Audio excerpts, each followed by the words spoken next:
আসসালামু আলাইকুম বন্ধুরা, কেমন আছো তোমরা? আজকে আমি রান্না করছি লাচ্ছা সেমাই। তো এখানে গরুর দুধ নিয়ে নিয়েছি 1 লিটার। তার উপরে এখন একটু পাউডার মিল্ক দিয়ে নিলাম, চিনি দিয়ে এটাকে আমি জাল করে ঘন করে নিয়েছি। এবার একটু ঠান্ডা করে লাচ্ছা সেমাইয়ের উপর দিয়ে দেবো।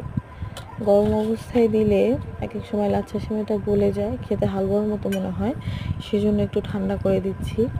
তোমরা চেষ্টা করবে কুসুম গরমের থেকে একটু গরম থাকা অবস্থায় তখন দিয়ে দিতে চেষ্টা করবে, কারণ বেশি গরম হলে এটা গলে যাবে। তো এখানে আমি কিছু কিশমিশ অ্যাড করে দিচ্ছি। তো বন্ধুরা, আমার ভিডিওটি যদি ভালো লাগে লাইক কমেন্ট শেয়ার করবে, আমার চ্যানেলটিকে সাবস্ক্রাইব করবে। আর হ্যাঁ, তোমাদের ভিডিওটা কেমন লাগলো, কে কে লাচ্ছা সেমাই খেতে পছন্দ করো কমেন্টে জানিও। ভালো থেকো বন্ধুরা।